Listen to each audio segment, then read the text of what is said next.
Então, estamos aqui no nosso primeiro podcast do Católico Extraordinário, esse projeto, esse apostolado que nasceu na pandemia, com o nosso desejo de evangelizar. E hoje estamos com a nossa equipe completa, finalmente. Acho Graças que é a Deus. um primeiro vídeo que nós três estamos juntos. Então, a gente poderia se apresentar para as pessoas, né, que estão aí nos acompanhando pelas redes sociais. Desde já nós agradecemos o seu acesso, espero que seja útil para você de alguma maneira. Então, eu sou o Padre Francisco, sou padre aqui na Diocese de Brasília, estou fazendo 8 anos de ordenado, que mais? Tenho 37 anos e sou pároco da paróquia Nossa Senhora de Fátima. Também tenho alguns serviços aqui na Diocese de Brasília e tenho a presença nas redes aí pelo Católico Extraordinário, juntamente com esses dois jovens aqui que muito me ajudam. Eu sou o Vic, tenho 28 anos, sou empresário, sou dirigente espiritual do Padre Francisco, um filho espiritual. Fui catequista por 5 anos na paróquia São Pedro de Alcântara e hoje estou aqui ajudando o Padre Francisco neste apostolado. Eu sou a Aninha, tenho 24 anos, sou a publicitária do Catequist, filha espiritual também do Padre Francisco e irmã do Vic. Yeah. E atualmente sou coordenadora do Grupo Feixe, que é o meu grupo de oração do coração. Verdade, eu já fiz parte do Grupo Feixe. Verdade. Acontece lá na Perpétuo Socorro, toda sexta. Quem for de Brasília e quiser conhecer. Exatamente, às 9 horas. Vale muito a pena. Então, no nosso primeiro episódio aqui, nós queremos conversar sobre um tema que é mais universal, assim, né? Pra gente, já que eles confessam comigo com certa frequência.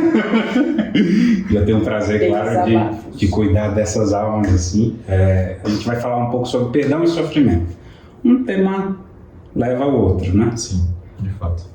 Eu acho esse tema interessante porque quando a gente olha na Bíblia, esse tema aparece de formas muito diferentes diversas vezes, né? Você vê vários personagens bíblicos ali lidando com o perdão de uma forma diferente. Por exemplo, tem aquela passagem do patrão que perdoa o servo, mas o servo não perdoa o amigo. Exatamente. Eu acho que isso, né, enfim, é uma das belezas da Bíblia, né, de o perdão aparecer de uma forma tão diferente, assim, com diversos personagens em diversos contextos. Eu não sei se vocês lembram de mais alguma, assim, que vocês gostam. Eu imagino que, enquanto você falava, me veio muito de que todas as curas de Cristo na Bíblia, de alguma forma, eram perdão. É verdade. Né? Então, me veio muito a cura da hemorroída, sabe? Que foi uma passagem que eu acabei meditando faz pouco tempo, que ele fala, a tua fé te salvou. O que é o perdão se não um ato de fé, né? Porque você não tem nada pra si, você perdoa a pessoa sem ela te dar nada, esse teoricamente é o certo, né? E, enfim, eu acho que no geral é isso, assim, tipo, tudo de Cristo é um perdão, né? Inclusive a própria vida. Uma das passagens mais célebres sobre o perdão nos evangelhos é a do filho pródigo, como não pensar, né? Essa passagem que é tão afetiva para todos nós, em que o filho, ele mata dentro de si o pai de maneira antecipada, assim, cobra uma herança que não lhe pertence, porque de fato a pessoa só recebe herança quando o pai morre. Sim. E o pai, muito misericordioso, muito bondoso, estava já sabendo o que ia acontecer, ele deixa que o filho tome o caminho dele e, dado momento, ele se arrepende, porque é tratado muito mal lá fora, e volta para a casa do pai.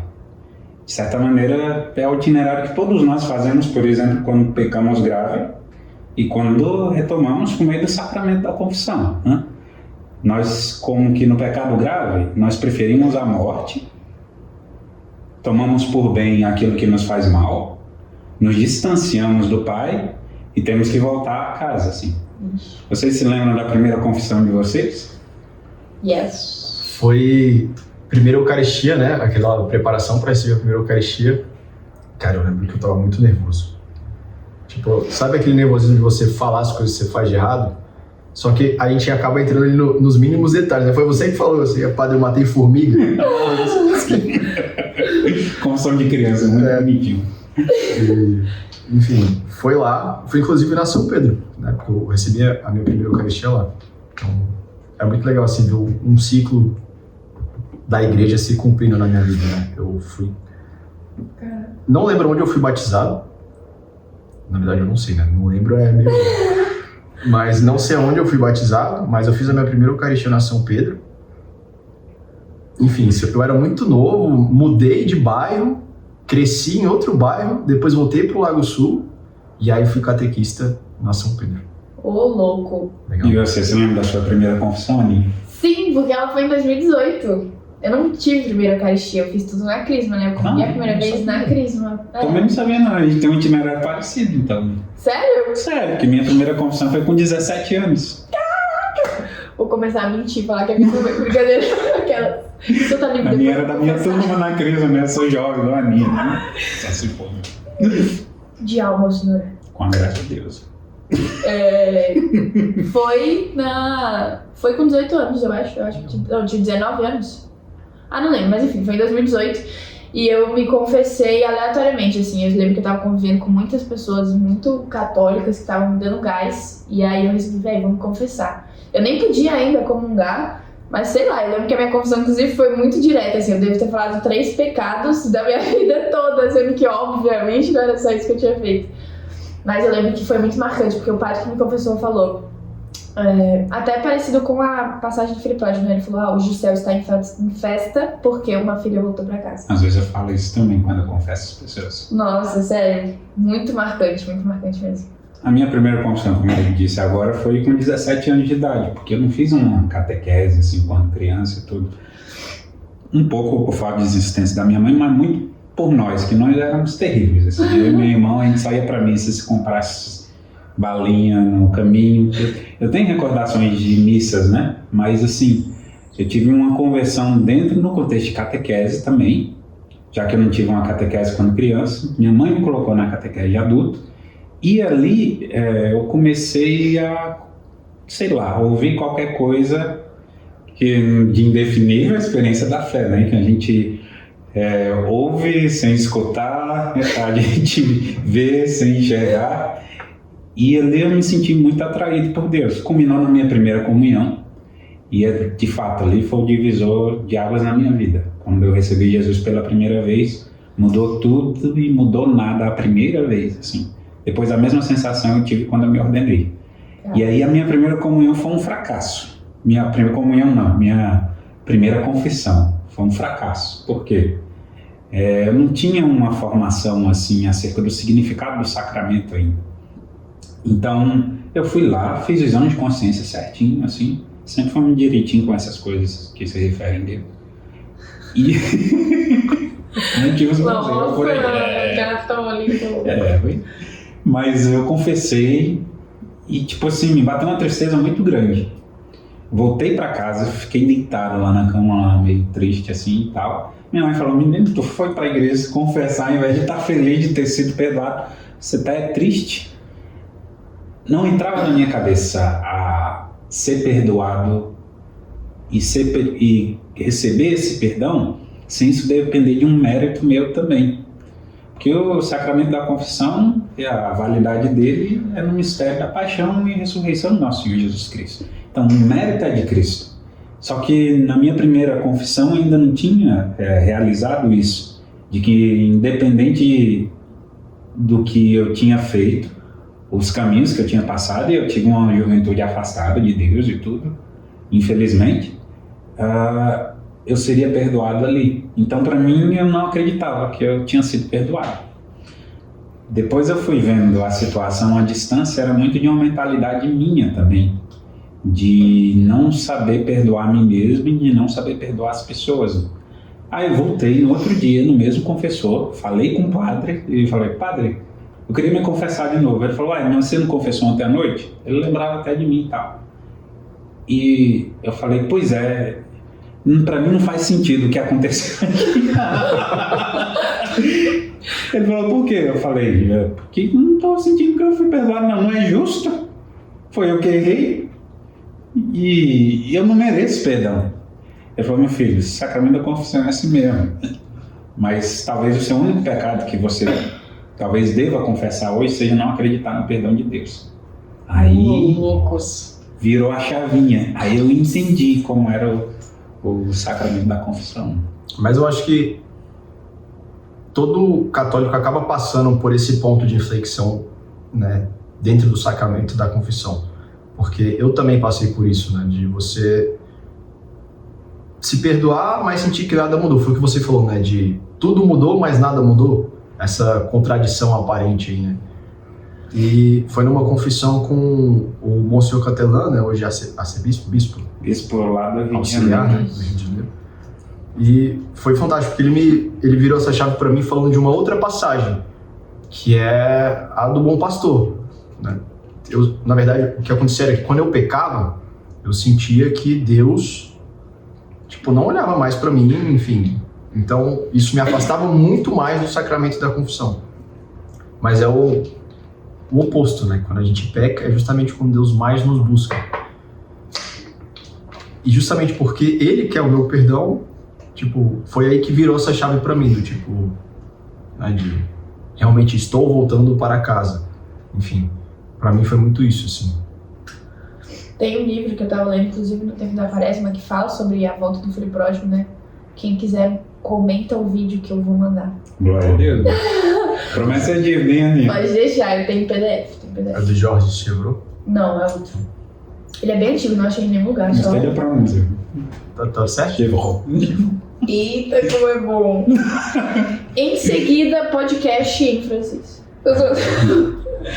Mas, e no livro ele fala muito sobre isso, assim, e eu acho que vocês tocaram um ponto muito bom, que é o perdão de si mesmo, né? Sim. Eu acho que hoje em dia, no mundo, como tudo é deturpado, existe entre aspas, milhões de aspas, um perdão de si que as pessoas tentam impor, sabe? Do tipo, viverem em paz com quem são e, enfim, não buscarem lutar contra as suas misérias, quando na verdade isso não é se perdoar, né? É se enganar.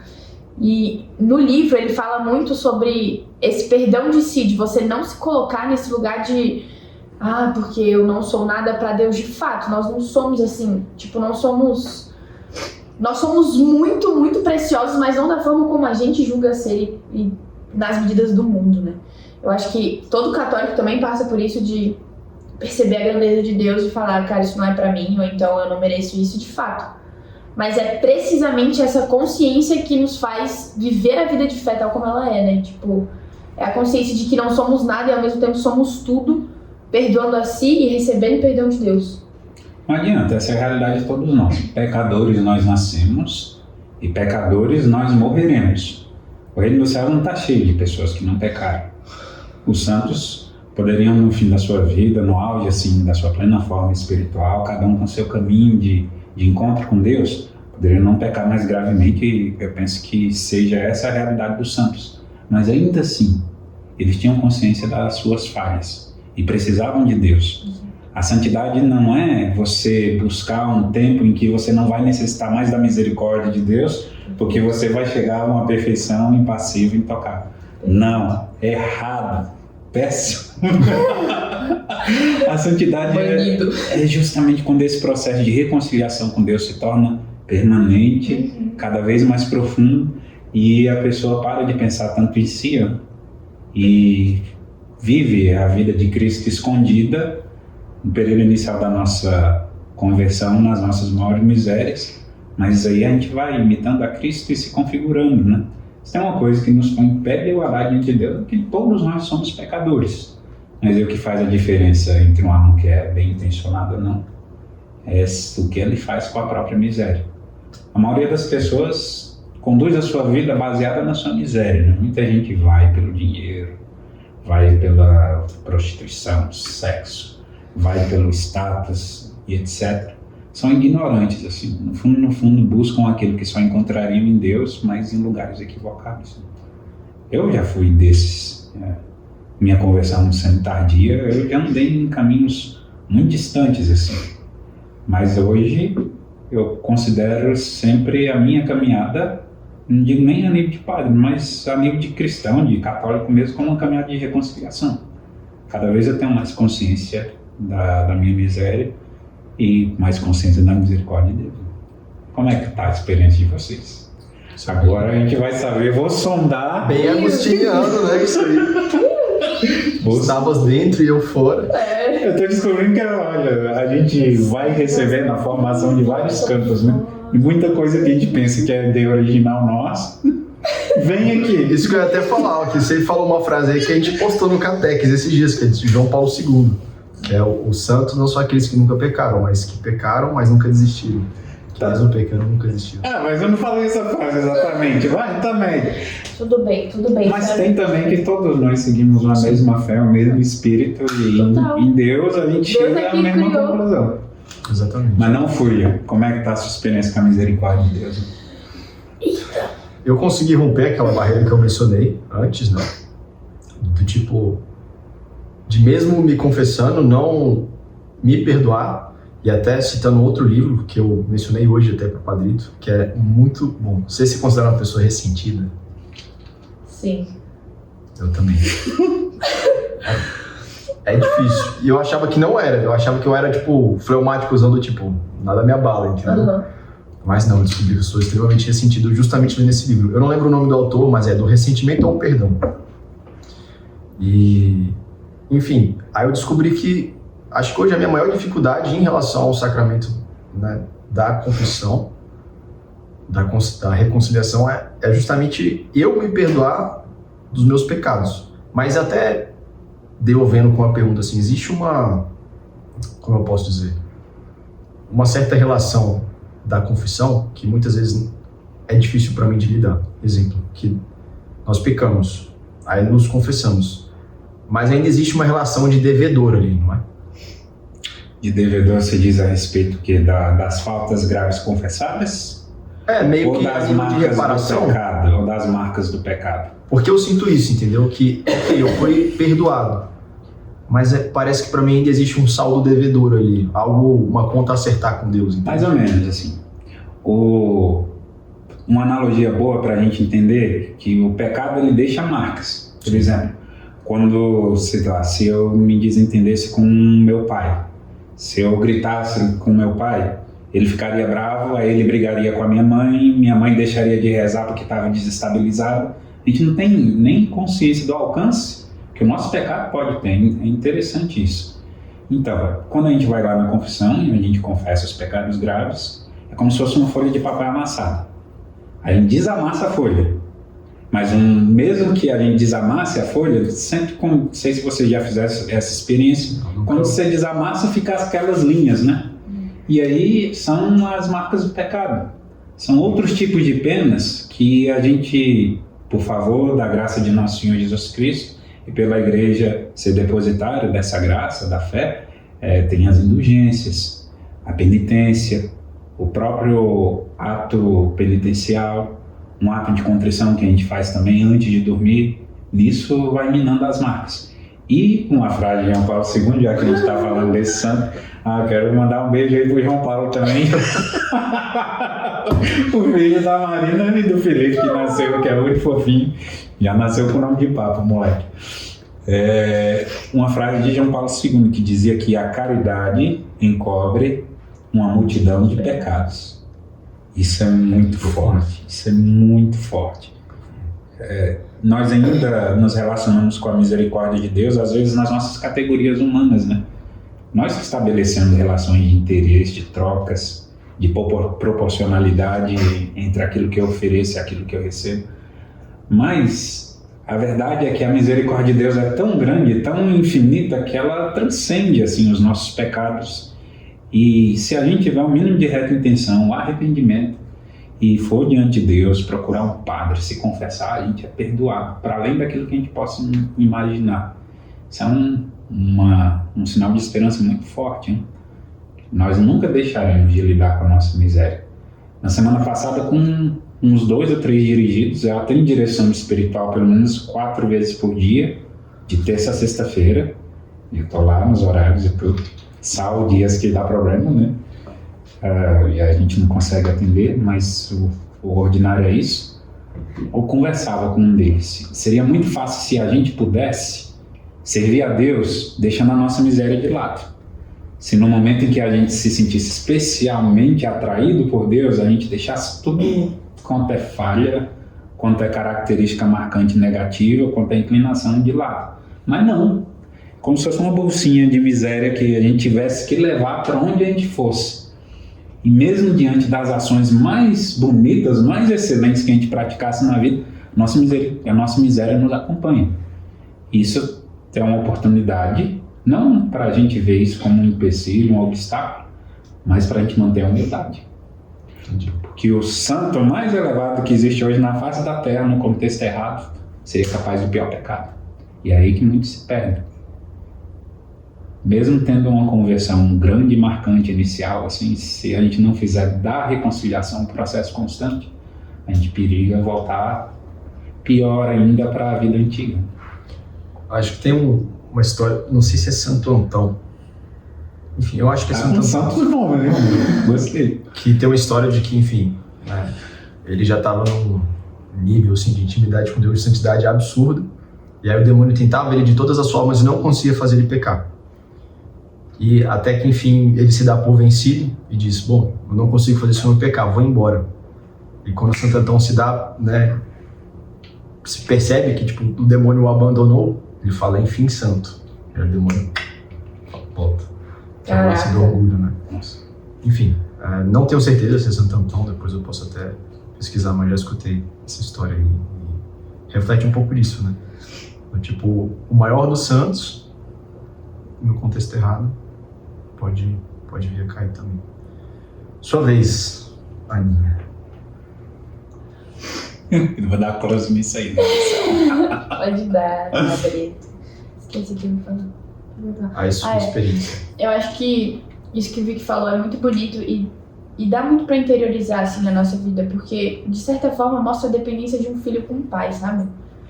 Então, eu acho que a gente aceitar isso, aceitar que somos dependentes de Deus, nos traz muita paz e muito mais liberdade para agir em busca de coisas grandes diante dele. Porque você vê que, cara, o que eu tenho a perder não é nada diante do que eu tenho a ganhar, sabe? Tipo, eu acho que a gente tem um amigo, né, o Duda, todo mundo conhece o Duda, mas ele é a pessoa que mais, assim, é vida louca pra mim, ele é maluco, fala umas coisas, enfim...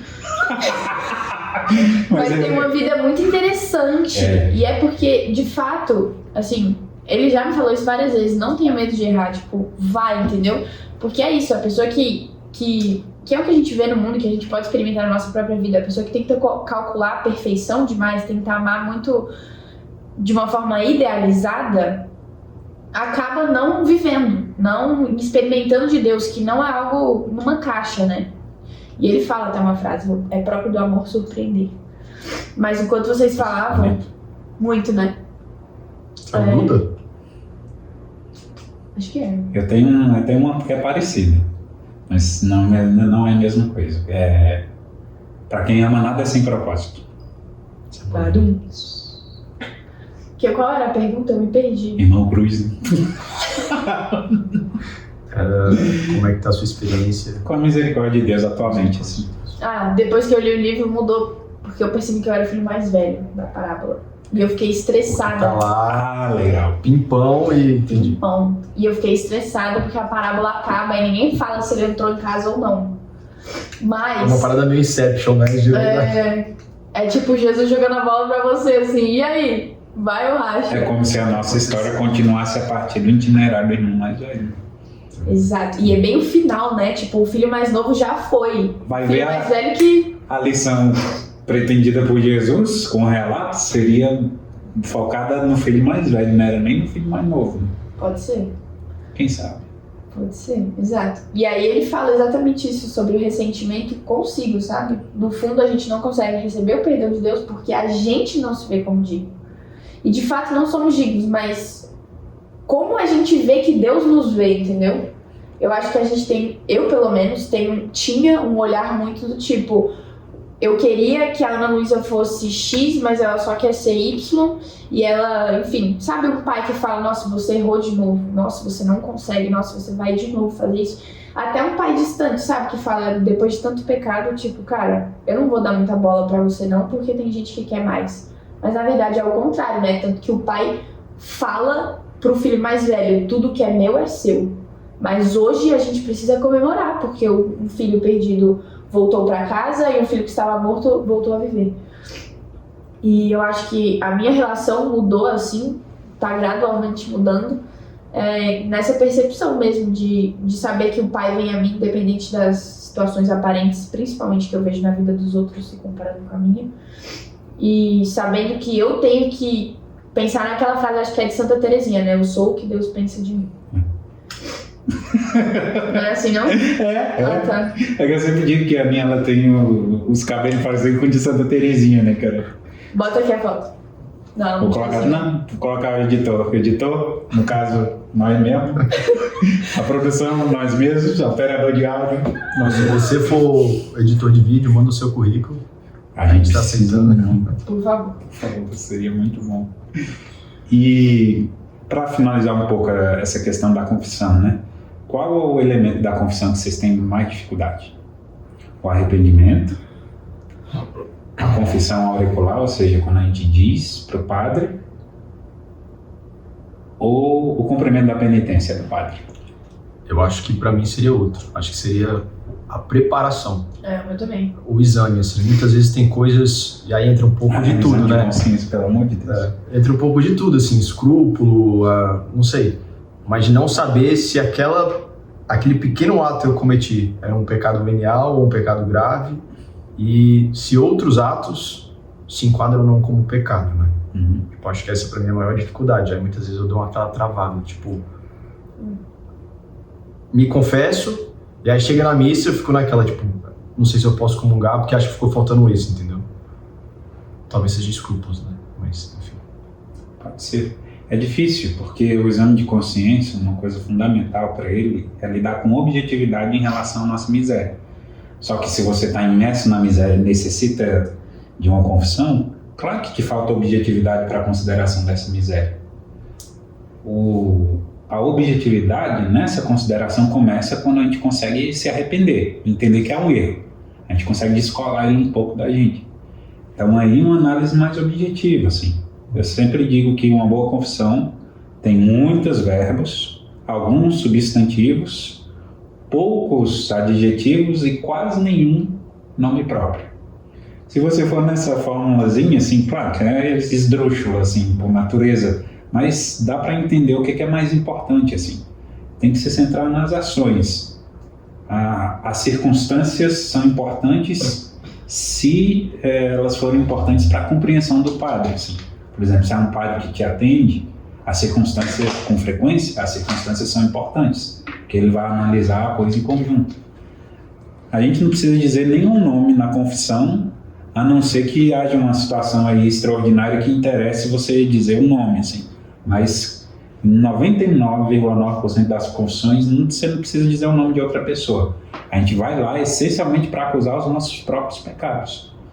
Mas é difícil, sim, se relacionar com objetividade com as próprias misérias. Não só no exame de consciência pré-confissão, mas no exame de consciência que tem que ser diário, que tem que ser a última das nossas orações. Vocês sabem, como norma de vida, a importância do exame de consciência.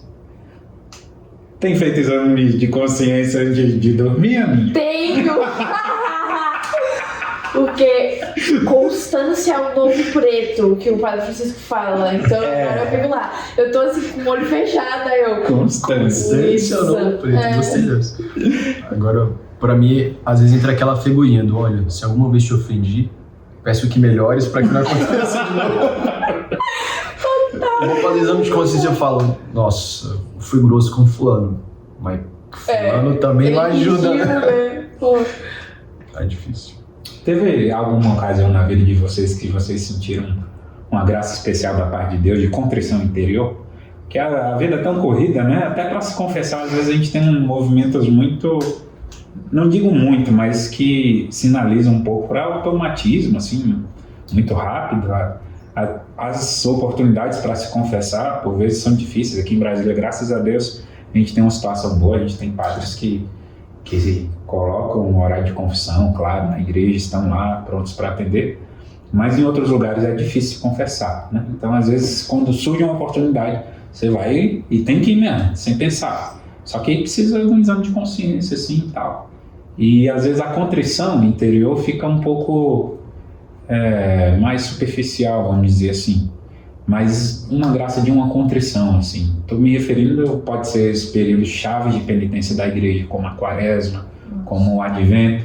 Pode ser quando você estava rezando numa igreja ou rezando em casa, ou pensando em algum erro grave que vocês já cometeram, vocês se lembram assim, de um momento forte de contrição interior? Don't you remember? Difícil. Agora sim. Teve uma vez, acho que foi depois de uma direção assim, com o senhor, você me falou uma frase do tipo, não vou me lembrar o certo, né? Mas que a gente deveria chorar pelos nossos pecados, né? E eu fiquei pensando se algum dia eu seria capaz disso, entendeu? De ter essa contrição a ponto de chorar pelos meus pecados. Pelos meus pecados não, dos meus pecados, né? E na mesma ocasião, o senhor tinha me passado um exercício que me ajudou muito nesse quesito de me botar em comunhão com a cruz de Cristo, que foi beijar o crucifixo. Então, ao longo do dia ali, eu tinha que tirar uns momentinhos para dar um beijinho no crucifixo, assim, sabe? Boa. E isso fez reviver dentro de mim essa fé, assim, sabe? Do tipo, existe talvez não algo extraordinário na minha confissão, mas um certo quê de desagravo ali ao longo do meu dia, entende? Tipo assim, o fato de eu estar em estado de graça e oferecer um pequeno sacrifício, entendeu? Tipo, acho que pra mim isso foi extraordinário, foi tipo um sobrenatural após a confissão. Gostei. E você, né? Você lembra de alguma experiência de contrição? Que bonito, Vic. Obrigado. A menina tá viajando. Não. Eu tava. Desculpa, peço perdão, pessoal. Não, eu lembro, mas foi uma confissão geral que a gente fez. Eu lembro que na época eu sofria muito de escrúpulo e o Padre Francisco salvou a minha vida, eu falo isso pra todo mundo. E aí o Senhor falou pra gente meio que começar esse tratamento com essa confissão geral, né? E eu lembro que foi um momento muito libertador do tipo, me dar conta de tudo aquilo que eu tinha feito. E enquanto eu fazia o ato de contrição, assim, logo depois eu fui pra missa e tal. E eu lembro que, eu acho que o Senhor falou no final da confissão algo sobre São José. Então, eu não sei muito explicar, assim, mas foi... Eu lembro que eu chorava, eu tenho uma bela mocinha em defesa, mas que eu senti muita liberdade, assim, sabe? Porque era isso, foi uma confissão, um momento de extremo amor e eu abri meu coração como nunca antes, assim, né? Foi uma experiência bem sobrenatural, assim, de abertura. E é isso, assim, eu acho que nesse dia eu me dei conta, talvez, da pontinha da misericórdia de Deus, sabe? Abriu meu coração, digamos assim. Sei lá, não sei muito explicar. É difícil, uma experiência... É individual, né? Exato. Não é bem...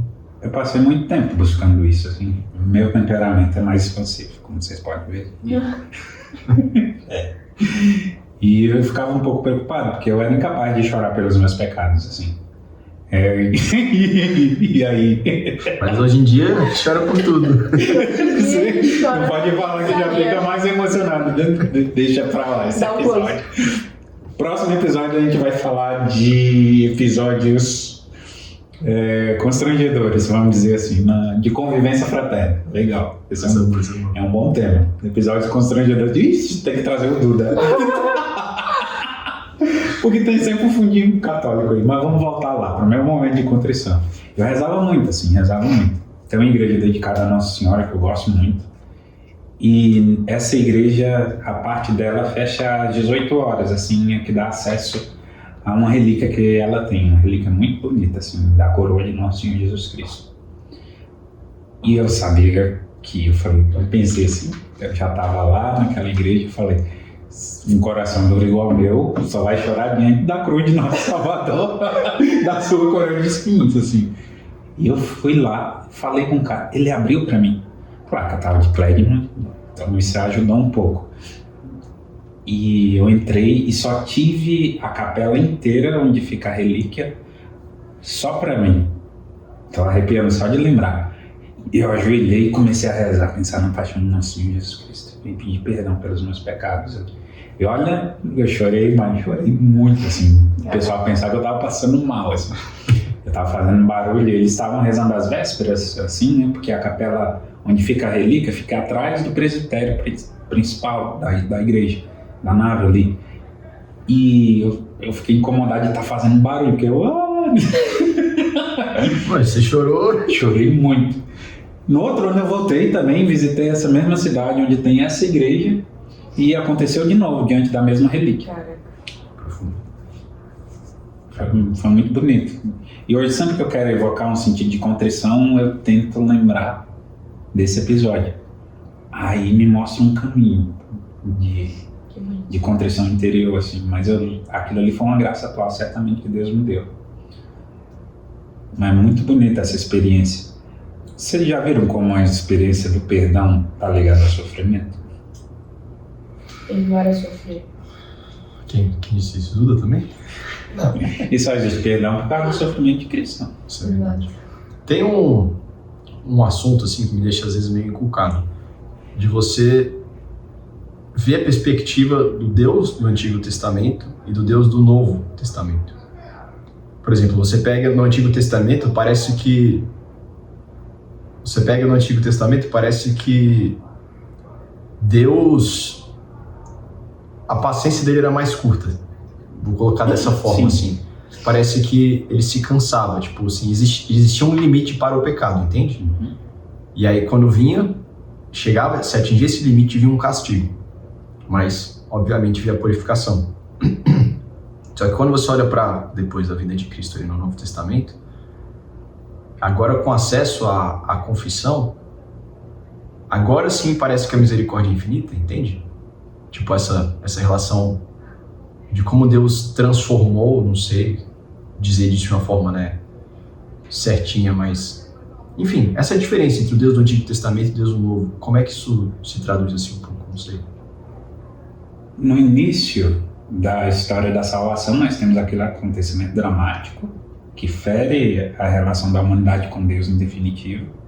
Em definitivo não, até Jesus, né? Até a plenitude pelo menos até a plenitude dos tempos. Então, ali começa o distanciamento entre o homem e Deus, e ali também já começa da parte de Deus uma tentativa constante de tentar alcançar o homem. Plano de salvação. Só que o homem foi enveredando cada vez mais pelas consequências do pecado. O pecado, ele obscurece a inteligência do homem na escolha pelo bem e enfraquece a sua vontade. Então, naturalmente, a partir de Adão e Eva, o homem ficou tendencioso ao pecado, às inclinações más. E ali ele foi se afastando de Deus. Nós temos ali os relatos daqueles que nos antecederam na fé. Caim matou Abel, e por aí vai, assim, marcada com bastante dificuldade. Até que Deus vai se tornando cada vez mais claro diante do homem, assim. Ele vai revelando-se. O conceito de revelação é o que Deus diz de si para a humanidade. E quanto mais o homem vai conhecendo a Deus, mais esse conceito de reconciliação vai ficando mais perto. As primeiras alianças são baseadas numa relação de justiça mesmo. Então parece que Deus é um Deus mais duro, assim. Mas é o mesmo Deus. Mas naquela época, para aquelas alianças, para as alianças que precederam a nova e eterna aliança de nosso Senhor Jesus Cristo, era necessário daquela maneira. Ter um Deus guerreiro, Yahvé Sabaoth, que combatia junto com o povo, um Deus ciumento, um Deus que, ali no meio de tantos povos que eram politeístas, ele pinça o povo de Israel e faz ali uma nação monoteísta, assim, né? Amarás o Senhor teu Deus, só Ele adorarás, servirás. Mas em nosso Senhor Jesus Cristo, claro, a gente já entende no Antigo Testamento a misericórdia de Deus. Quando vai se aproximando ali a plenitude dos tempos, já tem uma ideia diferente no que consiste o amor de Deus, a ideia de misericórdia se formando, mas nós só conhecemos o significado pleno da palavra misericórdia de Cristo. Ali Deus foi misericordioso, porque além de perdoar o homem, independente do demérito que a humanidade tinha, ele se revertiu da própria condição humana. Imagina, São João Paulo II, Cristo, rosto divino do homem, rosto humano de Deus. Deus se fez presente entre nós, revestido da nossa humanidade. E não só se revestiu da nossa fraqueza, como viveu entre nós, morreu por nós e ressuscitou. Nosso Senhor Jesus Cristo, a misericórdia de Deus, ela assume a sua verdadeira medida, né? Aqui estava destinado desde o Antigo Testamento. O que ocorre em Cristo é apontado já desde a primeira linha do livro do Gênesis. Mas há um crescente sim, no sentido de que Deus se revela gradualmente e Ele vai se revelando a sua bondade, a sua misericórdia pouco a pouco, a cada aliança do povo de Israel. Nós temos os 10 mandamentos, que refletiam mais uma justiça meramente humana, mas a partir dali a coisa começou a se desenvolver e em Cristo Deus é exuberante, Ele aparece, Ele tem rosto, Ele tem um coração, Ele é alguém como nós, para mostrar também que nós poderíamos nos reconciliar com Deus. E aí aquele acontecimento dramático do pecado, ele é superado por uma nova e eterna aliança encerrada no sangue derramado do nosso Senhor Jesus Cristo. Oh, glória a Deus. Glória a Deus. E agora a gente pode ser perdoada, né? Por que eu perguntei isso? Porque me parece que hoje falta para nós um pouco disso que tinha no povo do Antigo Testamento, esse senso de justiça para com Deus. Uhum. Por quê? Hoje a gente tem muito certo de que Deus é misericórdia infinita. Mas é justiça também. Mas tem um outro fator para mim que entra nessa equação que acho que as pessoas esquecem, que é o fator tempo também, né? Do tipo, claro que a justiça entra em primeiro lugar aqui, né? Mas o perdão de Deus, ele tá, vou colocar dessa forma aqui, disponível, mas enquanto ainda é tempo, né? E a gente não pode contar com ele. Justamente, enquanto ainda é tempo. E o problema das pessoas que eu vejo muitas vezes é isso, do tipo, amanhã. Não. Ou pecam na esperança de poderem se confessar ainda. Entende? Eu acho que falta retomar esse talvez esse diálogo, enfim, isso dentro da igreja, desse senso de justiça para com Deus, do tipo... A gente volta de novo o gancho de novo com o Filho Pródigo. Uma das pinturas mais famosas do Rembrandt é o Filho Pródigo. Exato. E não sei se vocês se lembram, mas agora está na nossa tela, vamos evocar o futuro editor. Tomara que ele tenha bastante tempo para cuidar dessas coisas também. Nós temos o pai abraçando o filho ajoelhado a seus pés. Na sombra nós temos o irmão mais velho. Exato. É bonito porque na pintura o filho que é acolhido, ele é carequinha, né? Que simboliza que a vida dele começa de novo. Exato. Ele tá com os pés... Eu acho isso muito louco, né? O simbolismo do passado, assim, das pinturas. A catequese, né? Catequese total. Mas o que eu quero chamar a atenção quando você fala da questão da justiça de Deus, que justamente o pai está abraçando o filho que está chegando ali, e ele está acolhendo, né? De acordo com o relato do Evangelho, enfim. E as duas mãos, elas são diferentes entre si. Tem uma mais robusta, mais musculosa, que simboliza a justiça, né? A força de Deus. E tem outra que é quase feminina, assim. Não tem muitos músculos, é mais delicada, tem traços mais suaves, para entender que quando Deus nos acolhe, Ele nos acolhe com a sua justiça e com a sua misericórdia. Isso é muito forte. Isso é muito Perdi tudo. Tem um lance assim do Pantocrator também, não tem? Que tem as duas faces, um dedo apontando para cima, o outro segurando. Tem, mas não conheço muito tá aí, um outro tema que a gente pode conversar sobre como... Acho que a gente pode falar disso um dia também, desse simbolismo do tipo... Na arte. A beleza. Beleza, Aninha. A beleza. A beleza a serviço da fé. Caraca, eu gosto muito. Falando da beleza a serviço da fé, nós devemos fazer um agradecimento, na verdade. Porque se estamos aqui com uma luz muito bonita, esta mesa, este cenário, esse equipamento aqui, estamos sob o nosso primeiro patrocínio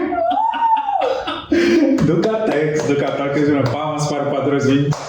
Som de palmas, por favor, sonoplasta. Muito obrigado, Frederico Borba, você é um querido e nós te amamos. E quero agradecer ao Fred, que junto com o próprio Vic e também com o Luquinhas, é dono da Hora. Explica pra gente um pouco sobre a Hora, Vic. A Hora surgiu dessa necessidade que a gente sentia de retomar. Cara, vamos lá, assim, a gente não tem preconceito nenhum, mas muito nos incomodava, assim, essas camisetas de retiro, essas coisas muito carregadas, mas que apesar de carregadas eram desprovidas de Beleza. Como eu posso dizer? De conceito. De beleza, ok. Não tinha uma sofisticação, assim. E a gente pensou, cara, vamos criar algo que comunique com a essência, né, daquilo que a gente acredita, mas que faça isso de uma forma muito simples, discreta, né? Enfim, e que seja possível que as pessoas utilizem aquilo no seu dia a dia. Enfim, aí pensando nisso, a gente criou a Hora, que é uma marca católica, que vai desde artigos religiosos, textos e tudo mais, imagens, enfim, mas que carregam a piedade, principalmente. Acho que esse é o ponto, assim, e a beleza, né? E a gente tenta fazer tudo de uma forma muito discreta. Vocês podem ver esse belo moletom. Tem uma frasezinha, Ora et Labora, que carrega também a marca, mas principalmente a frase de São Bento, né? E, enfim, ela surgiu com esse propósito, né? De evangelizar de uma forma discreta, com piedade, e retomando a beleza que existe dentro da Igreja Católica. Eu acho que esse é um dos maiores tesouros, assim, para nós da Igreja Católica. Queremos agradecer o apoio da Hora e dizer que eu espero que essa seja uma relação duradoura. Será? Já é, né? Com certeza. E também a gente participa um pouco da alegria deles quando eles conceberam a marca, enfim. Mas muito obrigado pelo patrocínio. Exatamente. Falávamos sobre a relação de perdão e sofrimento, e que a gente pode ser perdoado no sacramento da reconciliação por causa do sofrimento de nosso Senhor Jesus Cristo. Nós vemos que em Cristo nunca o sofrimento ganhou um significado tão profundo e ao mesmo tempo tão elevado, né? Profundo no sentido de identificação com nosso Senhor Jesus Cristo, porque todo ser humano sofre. E tão elevado porque, ao ser elevado da cruz, Cristo dá ao sofrimento um tom redentor. A obra da redenção é assinalada por um ato de amor que se expressa no sofrimento de Cristo. Isso é muito bonito, muito profundo e, claro, objeto de reflexão permanente. E eu acho que é um fato muito transcendente para a gente alcançar todo o significado. Como vocês relacionam o sofrimento de vocês? Porque se Deus Pai fez questão de salvar a humanidade por meio do sofrimento de nosso Senhor Jesus Cristo, Ele também consagra o nosso sofrimento pessoal com esse caráter até redentor também e como uma obra que se oferece a Deus. Como vocês têm vivido as dificuldades da vida presente? Não tem, brincadeira, Kelsey. Não tem? Opa! Brincadeira. Eu juro. Essa é uma reflexão que muitas vezes eu me faço, assim, se de fato eu conheço o sofrimento, porque para mim o sofrimento ele existe em duas concepções, uma bem objetiva, do que é a dor, o que é o sofrimento, mas também na perspectiva subjetiva, do que eu entendo como sofrimento, né? Você, assim, falando de uma forma bem humana, né? Você pega algumas pessoas que têm uma resiliência muito grande à dor, pega um ultramaratonista, um triatleta, cara, esse cara ele consegue suportar uma dor que é incrível. Absurdo. Mas enfim, aí eu volto para minha vida, eu não sou um triatleta, eu não passo fome, enfim, tantas outras coisas que Deus me privou, e eu sou muito grato por isso, que eu me pergunto se eu de fato conheço o sofrimento, entende? Talvez o máximo que eu tenha na minha vida são contrariedades. São pequenos desgostos ali no dia a dia. Você tem sofrimento, sim? Tenho, mas será que tem o mesmo, entre muitas aspas aqui, valor do sofrimento de Cristo? Entende? Isso para mim é a maior dificuldade de aceitar. Vamos ter que conversar na direção. Porque eu sei que se eu entregar aquilo como um sacrifício a Deus, ele conta como um desagravo, né? Eu tô ali subindo na minha cruz vazia ao lado de Cristo, né? Mas muitas vezes eu faço aquela comparação, até voltando lá do início que a gente falou, de comparar com o sacrifício de Cristo e fazer aquela comparação humana de valores, né? O que eu estou oferecendo é tão pouco perto do que Cristo sofreu que não é nada.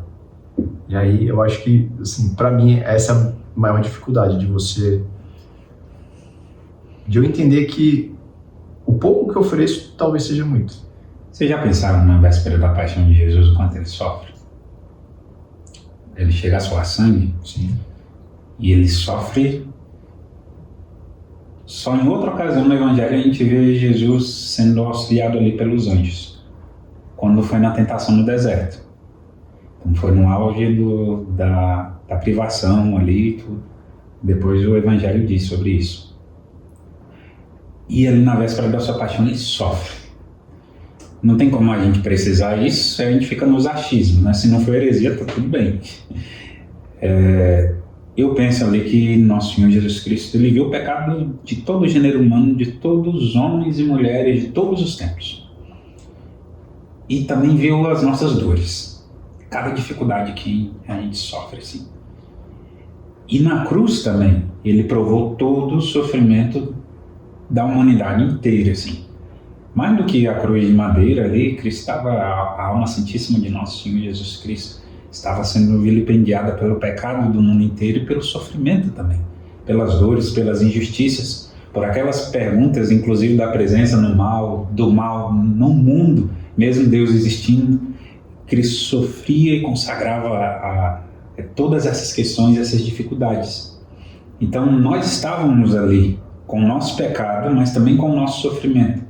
Sendo Cristo o representante da humanidade, que operou a obra da redenção, todos nós estávamos representados. E há uma linha de continuidade, sim, entre o sofrimento de Cristo e o nosso. Assim como nós estávamos unidos a Cristo na sua cruz, com o nosso sofrimento, ele estava unido com o nosso, no dia a dia, no nosso cotidiano. Então, sim, o nosso sofrimento pode ser o de Cristo, se oferecido como uma obra a Deus e vivido desde a perspectiva da fé. A gente pode escolher entre sofrer por sofrer, desperdiçar as nossas lágrimas, porque o sofrimento sempre fará parte da vida de todas as pessoas, ou identificar-se com a paixão de nosso Senhor Jesus Cristo e entender como uma participação nessa paixão. E aí o nosso sofrimento deixa de incomodar a nós para ter valor para a humanidade inteira. Tem um livro que eu já li e reli, e pretendo ler mais uma vez, porque acho que ele trata bem disso, que é a Sabedoria da Cruz, do Francisco Fausto. Que é aquela história para muitos, né, a cruz é motivo de escândalo, mas para nós, enfim. O outro que tem um título, aliás, que tem um título parecido com esse, é A Ciência da Cruz, de Santa Teresa Benedita da Cruz, de Stein, né?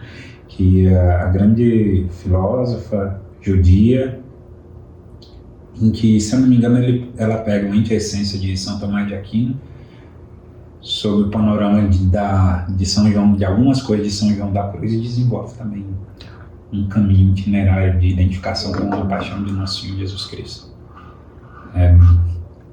Engraçado que o fato de estarmos aqui foi gerado por uma gravação que a gente fez, até para as meninas do Termos, né? Isso. E são meninas muito, muito boas. Eu acho que a gente vai trazer elas aqui e vou fazer uma proposta de parceria.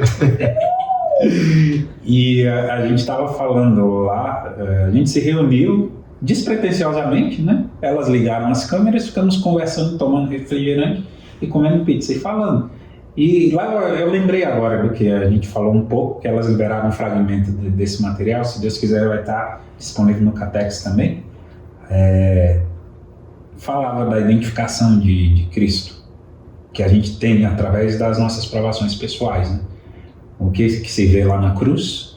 Alguém sofrendo, alguém sem a presença da maioria dos seus amigos, alguém cansado.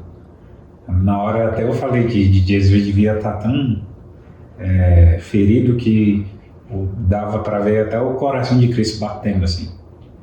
Isso nos identifica muito, porque quem não está cansado hoje? Quem não tem uma dificuldade? Quem não sente a falta dos amigos, assim, não só quando os amigos viajam, mas quando a gente sente a necessidade de ter alguém para confiar por perto? E nosso Senhor Jesus Cristo entende todos os nossos sofrimentos. E isso é bonito, e o que nos coloca a anos-luz de distância dos santos homens e santas mulheres do Antigo Testamento. Porque nem o mais otimista entre os profetas conseguiu sequer pensar ou cogitar nessa possibilidade de estar tão identificado com Deus, de se ver em Deus, né? Como nós olhamos a Cristo e nos enxergamos.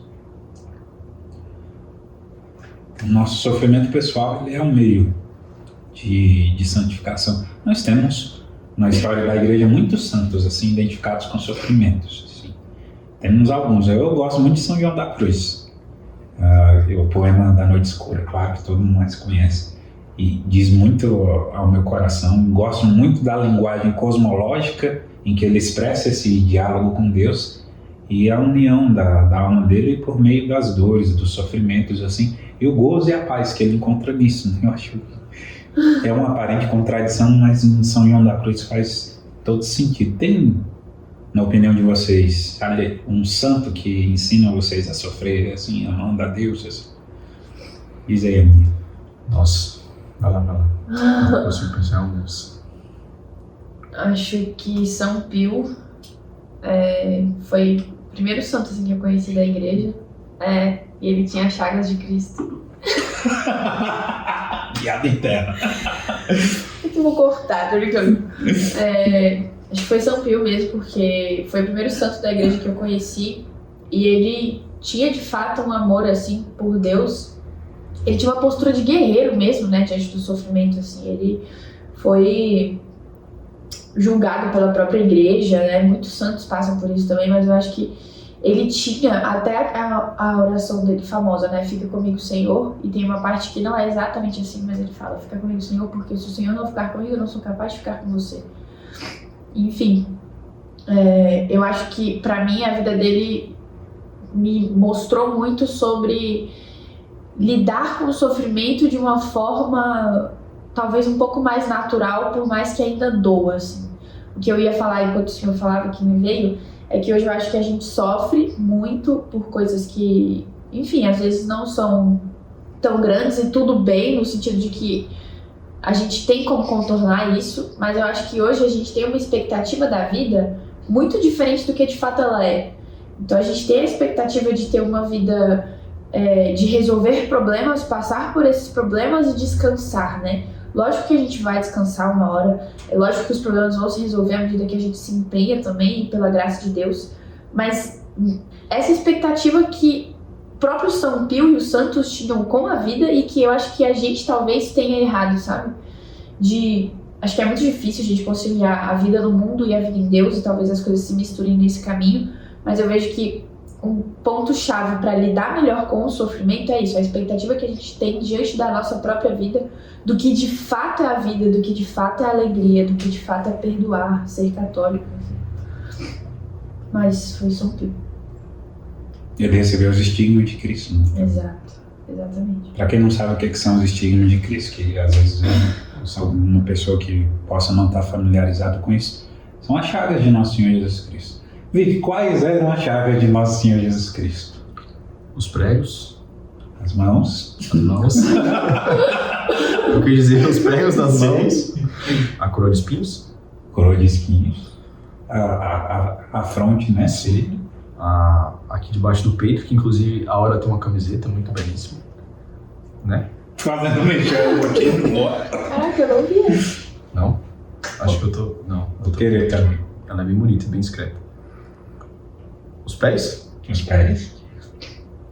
Tá faltando uma, que são 5 chagas. Não conta os 2 pés, 2 mãos. Viu? Não. São só tipos de chaga. Você já falou as mãos, já falou os pés, já falou o lado, já falou a cabeça. Falta qual? Não sei agora. As costas, homem, onde Jesus carregou a cruz. São as 5 chagas de Nosso Senhor Jesus Cristo. Qual o santo cujo testemunho... Eu não sabia que eram as costas. Juro que eu achava que eram 2. Ia dar 6 essa conta. Esse aí vai pros cortes. Ia dar 6 essa conta, né? Porque 2, 4, 6. O santo. O quê? Que você acha que testemunha bem o sofrimento vivido com fé, assim. Isso é muito legal, porque foi a primeira santa que eu tirei no... O grupo fez. Todo final de ano a gente faz a nossa ceia. E lá a gente tem o costume de fazer umas cartinhas com alguns santos de devoção assim, e a gente dá para cada um tirar e pedir a intercessão daquele santo no ano que há de vir. No primeiro ano que eu entrei no Feixe, eu tirei a Chiara Lute Badano, não é a Corbella, é a Chiara Lute Badano. E, enfim, aí querendo aprofundar na história dessa santa... 25 minutos. Fui ler o livro dela 25 minutos. Nossa. Eu acho que foi a primeira vez que eu chorei copiosamente na vida. Falei igual uma criança mesmo. Porque a história dela é muito profunda, assim, nesse sentido de você divinizar a dor, assim, de você trazer um olhar sobrenatural para a dor. Ela tinha um tipo de câncer muito, muito pesado, assim, que não vou me lembrar o nome agora, mas causava muita dor física mesmo. E acabava com o corpo dela, ela perdeu o movimento, ela foi ficando cega, muito debilitada. Só que ela tinha uma frase que ela repetia sempre para si, que é: se tu queres, Jesus, eu também o quero. E existem diversos relatos de conversão enquanto ela estava ali na UTI, de médicos, de enfermeiras, de outros pacientes, porque ela era a única daqueles pacientes que tinha um câncer terminal, sabia que ia morrer, mas que fazia tudo, tipo, sofria com alegria, entende? Eu acho que esse sofrer com alegria é o que mais explode na minha cabeça quando eu olho para a vida dos santos, assim, você vê, cara, todos, na verdade, mas o que mais comunica comigo, cara, é o Tibadano. Mas quando se joga isso para todos os outros santos, né, de São Paulo, São Pedro até os mais recentes, assim, cara, para mim isso é bizarro, sofrer com alegria. E para mim ela fala muito disso, né, de se tu queres, eu também o quero, Jesus. Eu já falei o meu São João da Cruz, mas vou tentar lembrar um santo mais recente, São José Maria Escrivá. Vou tentar lembrar. É que eu lembrei dele antes de falar, mas eu lembrei dele, São José Maria Escrivá. Mas nem tanto de São José Maria, mas do meu diretor espiritual, Padre Rafael. E ele sempre dizia uma frase de São José Maria Escrivá que me alegrava muito, assim, que ele dizia que a alegria é uma árvore cujas raízes é em forma de cruz. Essa frase E é bonito. Louco. A gente conhece alguém que tem fé, que é capaz de sorrir mesmo passando dificuldades, assim. Não mentir sobre a sua própria condição, não ter falta de sinceridade e honestidade com seus amigos pelo que está passando. Mas mesmo assim, em meio à aprovação, em meio à adversidade, conservar a leveza, o sorriso, a alegria. A gente vê Cristo sendo conduzido à cruz, carregando a sua cruz. Ele foi conduzido como cordeiro matador, foi pacífico. Não há um desespero da parte de nosso Senhor Jesus Cristo, nem tampouco de Nossa Senhora contemplando a cruz de seu Filho. E isso serve de exemplo para lidarmos o nosso sofrimento. A gente tem que lembrar que Cristo, a humanidade perfeitíssima do Senhor, é a medida de todas as coisas. Então, sempre que a gente tiver alguma dúvida sobre como perdoar, sobre como sofrer, sobre como rezar, sobre todas as expressões que são agradáveis a Deus, a gente tem que contemplar diante dos nossos olhos Cristo e imitá-lo. O que são os santos são imitações de Cristo. Não é o tema desse podcast, mas acho que a gente pode falar um dia, que eu acho muito interessante, que é a figura, talvez assim, a pergunta seja, qual seria a pessoa da igreja como um todo que você tem mais intimidade? Tipo, dentro da Santíssima Trindade, por exemplo, é Deus Pai, Deus Filho, Deus Espírito Santo, é Maria, Nossa Senhora. Por que eu digo isso? Porque por mais que exista esse propósito de nós, cristãos, nos identificarmos com Cristo, a figura dentro da igreja que eu mais me assemelho é São José. Ah, claro, eu também. Porque Cristo, para mim, por mais que seja perfeito, igual o vosso Pai Celestial é perfeito, por mais que seja possível nós nos assemelharmos a Cristo, na medida do possível, para mim São José é de fato atingível, assim, entendeu? Tipo, ele é a figura que mais me comunica a santidade. E aí, voltando pro tema do podcast, São José é um cara que tem um sofrimento muito discreto. Muito discreto. E, assim, muito me inspira Boa. olhar para a vida dele. É bizarro, assim, você vê um homem que, na minha opinião, até hoje, sofre, porque depois de Nossa Senhora é o maior santo que tem dentro da Igreja Católica. Não é nem santo, é um anjo. E não lhe dão o devido valor. Se você for pegar, eu fui descobrir isso recentemente, né, que a gente tem a Confraria de São José, que é um grupo dedicado a estudar a história de São José e viver a espiritualidade josefina, digamos assim. E que, estudando a vida de São José, eu fui descobrir que foi recentemente, tipo assim, década de 80 talvez, ou depois, não me lembro agora, talvez o senhor saiba aí, que o nome de São José foi inscrito no missal, de venerando os anjos, Nossa Senhora, não sei o quê, e São José, seu castíssimo esposo, até antes... Foi retomado agora pelo Papa Francisco. Pois é. Foi retomado agora. Pelo Você vê, o maior santo dentro da Igreja Católica, depois de Nossa Senhora, quer dizer... Mas nos rituais antigos, antes da reforma, se tinha, assim. E, enfim, é uma figura que sofre com muita descrição.